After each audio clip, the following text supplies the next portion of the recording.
So today I'm joined by the best dressed man in the industry, William Swinburn, who runs By Design in Bristol. I've been working together not very long actually. How long has it been? No, so I think officially incorporated in May. Yep.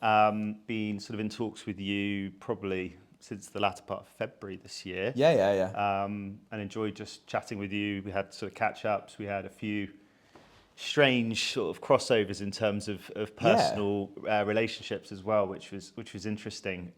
So it all kind of snowballed, didn't it? And then There was like 2 or 3 super weird coincidences of people that we both knew. Like I was talking to Graham earlier and we gave the example of the person that he went to school with, that you had confided in a really successful business person that you sort of took a bearing from. Yeah. And he said, hang on a minute, this is the second time this has come up in conversation. Yeah, and that's exactly it. So yeah, he sort of acted as a little bit of a mentor for me. Funnily enough, Graham had just been for dinner with him and went to school with him. So that was one coincidence. I think there was another circumstance of your parents being abroad somewhere and actually getting on very well with a client of mine. And they ended up talking about you and me. And then by the time we had the next call, I was able to drop that, and we were all a bit like, "Oh God, this is getting weird." So, and then the other one, the third one, was the agent that you know in Bristol as well. Yes. Who happens to be a friend of a sort of quite a good friend of my wife's sister, and we sort of met once or twice. That's right. And there was another weird coincidence there. It is. So, I mean, I don't know. I suppose that all, initially, obviously, very interested in the By Design concept when we started chatting. But I suppose if you believe in fate, then as circumstantial kind of happenings, then it all kind of helped make me think that it gave me a little bit of a confidence boost, I suppose, to make the leap. Yeah. I'm not religious or anything like that, but I do sometimes have this weird thing. I think like the universe sort of puts things in your way sometimes and gives you suggestions. But going back from there, like what? Because I remember, I think you booked a call with us or something like that, and somewhat out of the blue. And where did that come from? What was it that sort of caught your interest? Yeah, so I think I'd seen a few of these newer kind of businesses, if you like, start up, and By Design, certainly from a brand perspective, sort of caught my eye. I can't remember exactly who, but I think someone I followed had made the leap. Yeah. I was in a position where I was exploring my next steps and future career. Did a little bit of digging. I think I messaged you on LinkedIn. Yeah. I think you replied pretty quickly, which was great, and I think we scheduled a call. And then about 5 minutes later, Paul, who's our head of growth, followed up with a message because I think he'd probably seen that I'd added a few people on LinkedIn through the network to have a little chat with them. And I've forgotten about that. And then from there we started sort of chatting, and a couple of Zoom calls later, and you did a great job of explaining everything and talking me through how it works. And I just found the whole concept hugely exciting. Obviously, it's something I believe strongly is the future of agency. Yeah. I think that... So tell me about that actually, when you say, talk about what you see the future of agency being. So I think I start with the core of who I am and what my career has been to date. And I've been fortunate that from a very young period of my career, really, I was given quite a lot of autonomy. Yeah. So I became very seasoned in every single aspect of the process, everything from registering applicants, booking viewings, through to sales progression, negotiating, overcoming obstacles. It was all kind of left to me. So it was a steep learning curve. But that level of autonomy really shaped me into a well-seasoned, well-rounded agent quite early on. And then had another opportunity in London when I was working up there, where a commercial property agency actually put me in charge of building a residential department for them. So again, the autonomy levels were huge. That's huge, yeah. And it was a competitive market, so City Fringe, Shoreditch, Farringdon, Old Street, Angel, Islington area, and I absolutely loved it. I mean, it was a learning curve, and certain element of fake it till you make it. But I have to say, client feedback was always really good, and that grew very, very well. But with that, I suppose, I kind of fell in love with every aspect of the client's journey. And for me, sounds a little bit perhaps cliche, but I genuinely, one of the parts of the job that I enjoyed most is helping people move from A to B. And you deal with people from all different walks of life, and sometimes, it's happy, it's upsizing, downsizing, sadly, sometimes it's not, there's things going on in people's lives that meant they've got to now sell their home or move. So that element of it became quite important to me. And I think that having a one-on-one approach, which is something that I've always naturally done and naturally kind of steered myself towards as a preferred way of operating,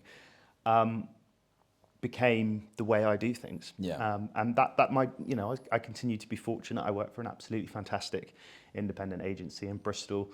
That was great for my career. And again, the level of autonomy was high. So I think the issue for me within the industry now is, it's a natural one. It's not a new one, but it's that one-to-one service that it becomes impossible when you overscale a business.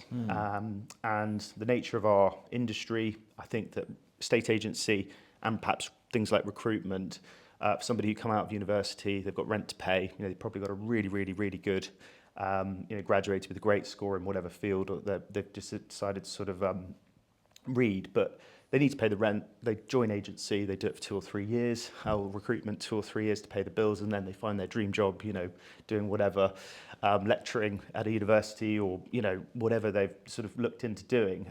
So that does mean that you kind of get this model where there's a few senior members of staff, Yes. and then a trove of junior members of staff. Yeah. And I think that starts to affect the client journey quite a lot. And I think if you were to list your home and have 5 viewings with 5 different people that you've never met showing it and have never seen the property before, Yes. when you think that's your biggest asset, I think from that point of view, to me, it just doesn't make sense. And I know it's the world and how a lot of people operate, but I do believe we're sort of 10 years behind the States on a lot of stuff. Yeah. And I think that the power of the internet now has created a much more level playing field for independents. We're past the days of pigeonholes and Rolodexes. So it's about presentation and representation. I think one thing that By Design does exceptionally well is the presentation. It's a bunch of like-minded people who try and push the bar in terms of how properties are presented. And then, of course, the representation side of things. So, having that one point of contact from the initial valuation to every single viewing to any aspect of the transaction is hugely reassuring. Because we all know, even on a good day, there will be bumps in the road when you're transacting. Partly that's the UK conveyancing system, and partly that's just surveys and life. Yeah. So I think that's kind of where I came from and what I believe in. And so when it came to making my next career move, it wasn't an overly complicated decision for me personally to do that. That being said, I think that you have to be of the right mindset. You have to be at the right stage of your career. You have to back yourself, and you have to believe in yourself, because it is competitive.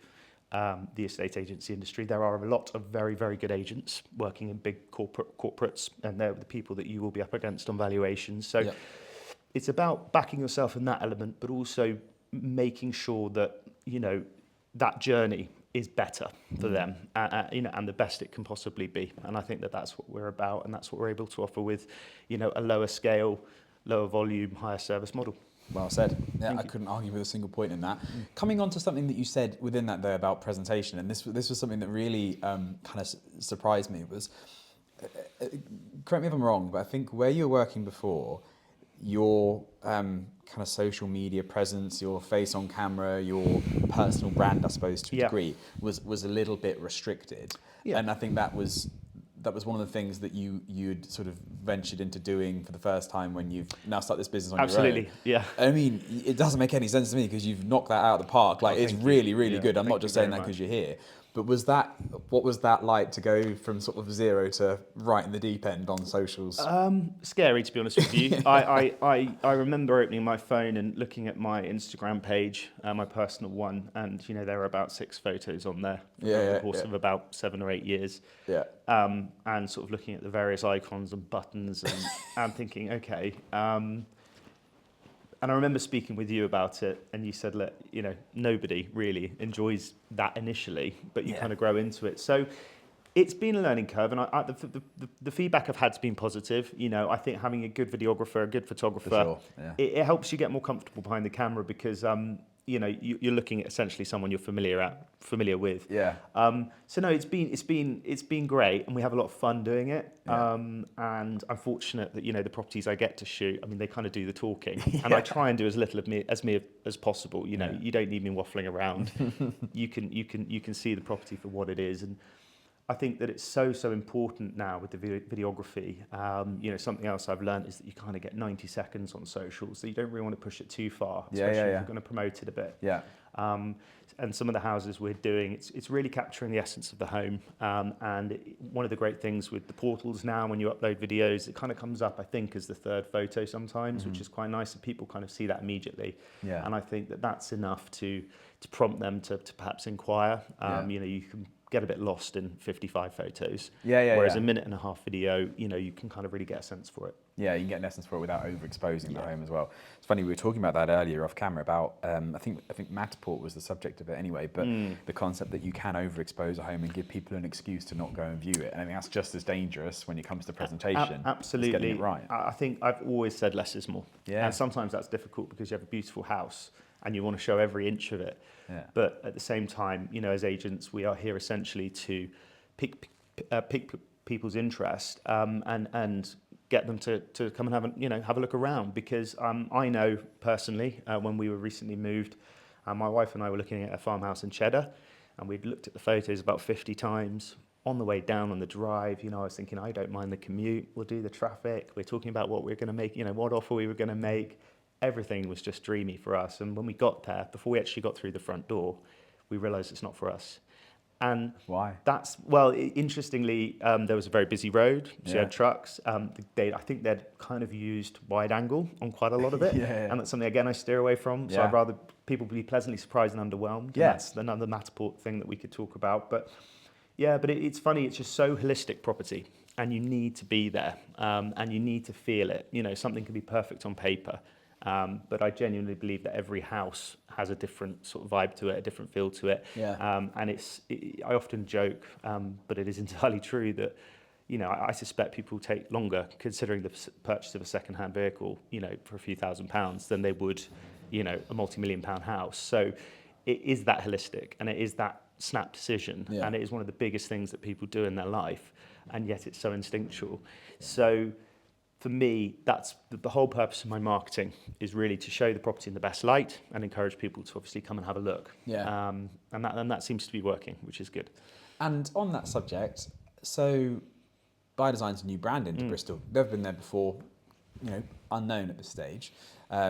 Growing brand awareness as you're building your business and so on. How have vendors taken to it? Have they liked what they've seen, not like what they've seen? How's that conversation gone with them? Yeah, I think that, look, it's I think it's never been more about the agent than the agency. Yeah. So as I mentioned earlier with the level playing field, and actually the stats on some of the larger, international corporates that you have on every high street in every main town or city around the country, on the whole are losing market share. Yeah, that's right. And I often say, you know, you can have a fantastic time with Savills in Bristol and an awful time with Savills in Bath, and all the other way around. Yeah. And that's purely just because it's the people within the office that make it. Yeah. So in relation to that question, yes, there's been a lot of questions. Who are you? Where have you come from? Obviously, I've got a bit of a track record in Bristol, which is good, and you know my knowledge is very good.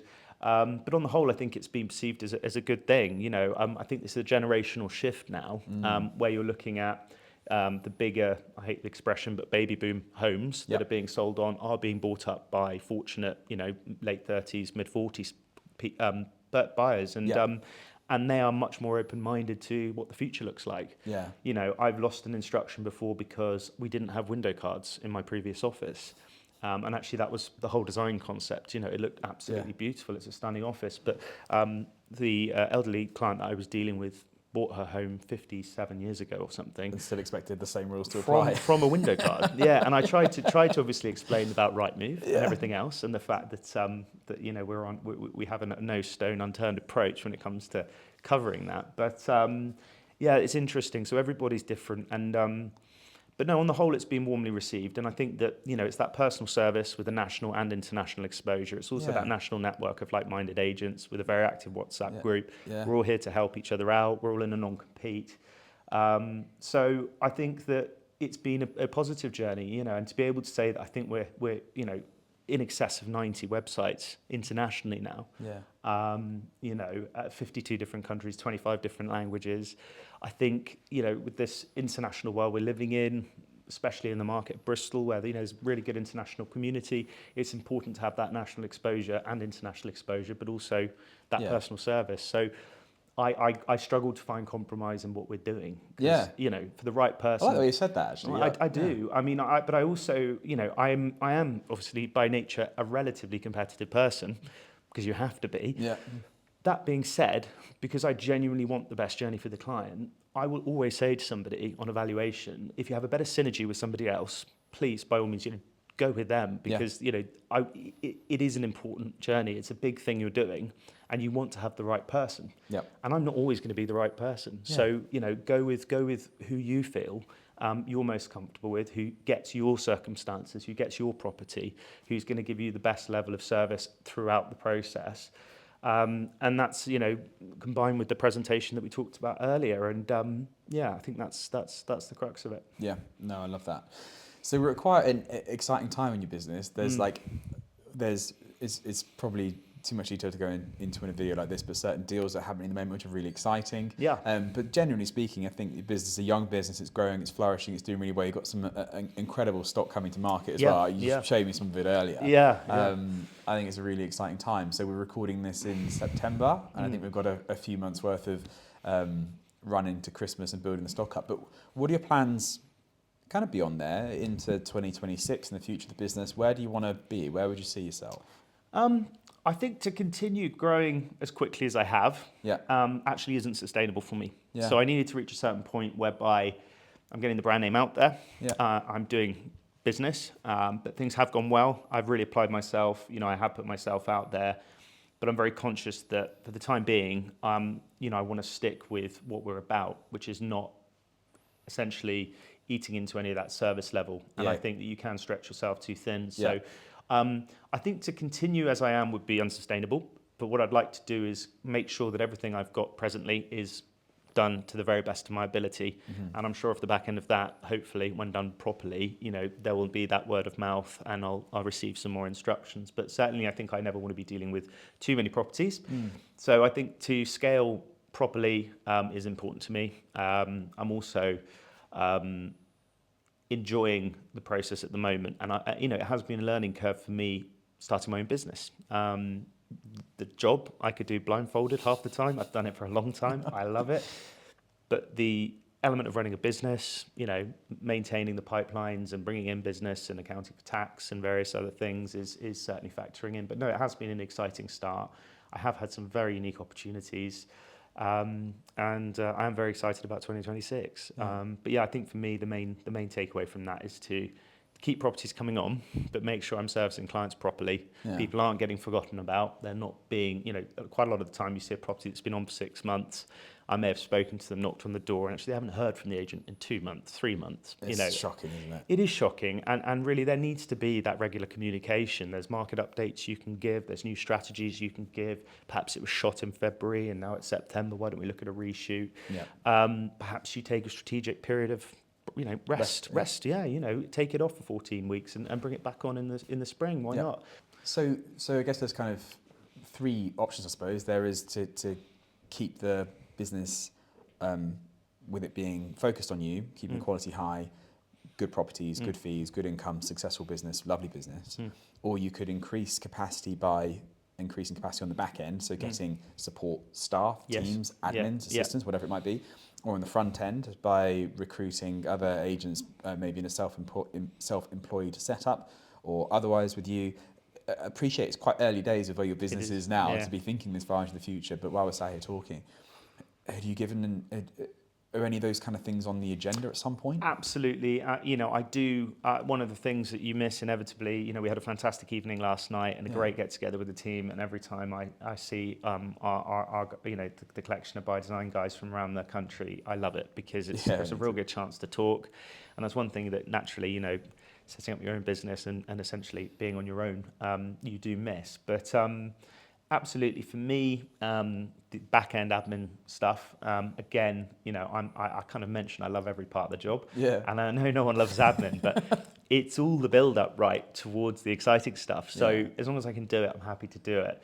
In terms of growing, absolutely open-minded to, you know, finding perhaps the right person at the right time Yeah, for yeah. them in their career. Yeah. And if they were the right fit, and I think a good extension of myself. Yeah. It's something I'm very, very wary of. Obviously, being so young as a business, I want everything to be done as I would, or you know, to their best ability. Because I actually believe that no two agents are the same, and you should never try and shape somebody. Yeah. You play to your strengths, you learn your skill set, you become the best agent you can be over time, and you know, you get introverted agents, extroverted agents, you get, you know, number-driven agents, other, you know, lots of different types. So there are some fantastic agents in Bristol, as I said, and I think if one of them came up at the right time and was open-minded 100%, you know, it'd be great to have somebody specialising in kind of the Thornbury, North Bristol side of things, Clevedon, Portishead, areas I know and love, but at the same time, it'd be good to expand a bit. But it'll be interesting to see how things go. As I said, it's all new.